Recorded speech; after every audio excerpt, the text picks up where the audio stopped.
Halo Sobat Modif dimanapun kalian berada, gimana nih kabarnya? Semoga sehat selalu ya. Dan buat yang masih menabung untuk membeli mobil impiannya, saya doakan semoga segera tercapai ya. Di video sebelumnya yang pernah saya bahas, yaitu 5 kelebihan Wuling Alphest, sudah saya sebutkan beberapa kelebihan dari mobil pabrikan Wuling ini nih.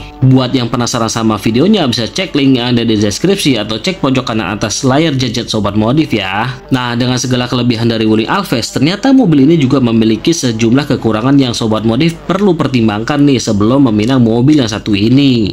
Lalu, apa aja sih kekurangan dari Wuling Alphest? Di video kali ini saya akan membahas 5 kekurangan Wuling Alphest 2023. Tapi seperti biasa, buat yang belum subrek, bisa subrek dulu channel Hobi Modifikasi biar Sobat Modif nggak ketinggalan video-video terbaru dari saya. Kalau udah, saya ucapkan terima kasih dan mari kita lanjutkan pembahasan kali ini.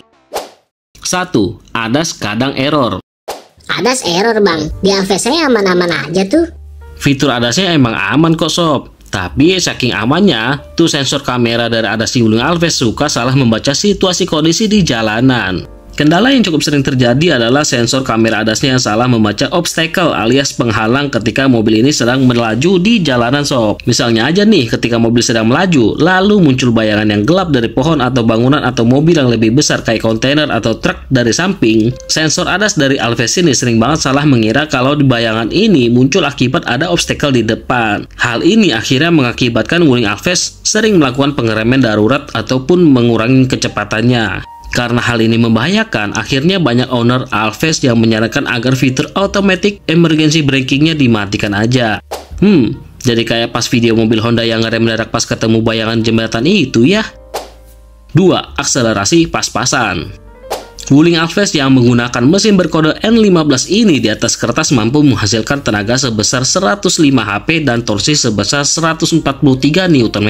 Sayangnya tenaga dan torsi sebesar itu tidak mampu mendorong mobil ini agar lebih satset-satset pada saat menyalip nih sob. Karakter CVT yang cenderung lemot membuat akselerasi dari Wuling Alphest ini menjadi kurang menyenangkan. Dari hasil pengetesan saya, mobil ini dapat melaju dari 0 ke 100 km per jam dalam waktu 15,5 detik. Hal yang menurut saya cukup mengganggu adalah ketika gasnya dibejek, CVT-nya terlalu lama meraung tapi speednya nggak mau nambah-nambah nih.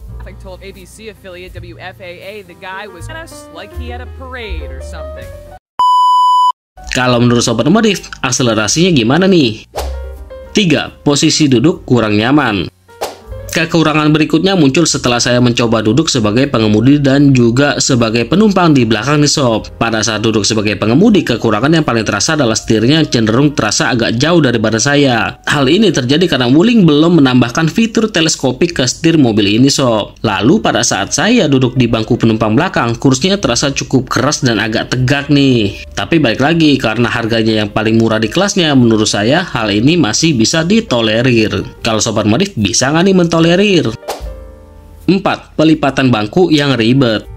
Kebanyakan pabrikan mobil yang mengeluarkan segmen compact SUV udah mendesain bangkunya agar bisa melipat hingga rata lantai dengan sangat mudah dan praktis. Namun sayangnya hal ini tidak bisa Sobat Modif dapatkan di Wuling Alphest. Bukannya nggak bisa lipat rata lantai nih sob, bisa kok bangku penumpangnya dilipat hingga rata lantai. Tapi proses pelipatannya menurut saya kurang praktis karena harus melepaskan joknya terlebih dahulu nih. Hal ini mengingatkan saya dengan bangkunya carry yang kalau mau cek mesin tuh harus dibuka dulu.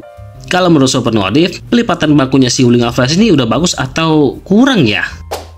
5. Durability spare part masih tanda tanya.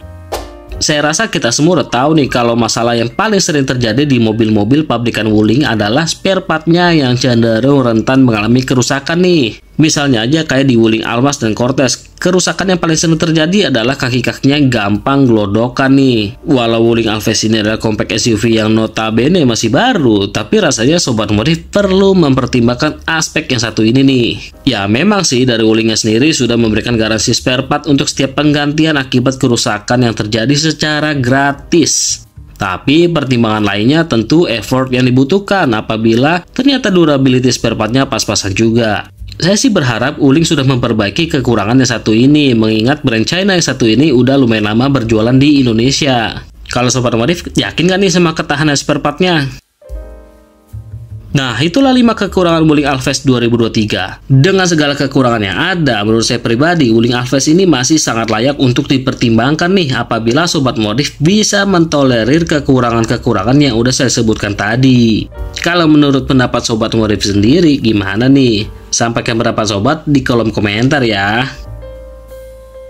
Oke deh, sekian dulu untuk video kali ini. Like kalau suka video ini, jangan lupa subrek channel Hobi Modifikasi biar Sobat Modif nggak ketinggalan video-video terbaru dari saya. Sampai jumpa di video berikutnya dan terima kasih.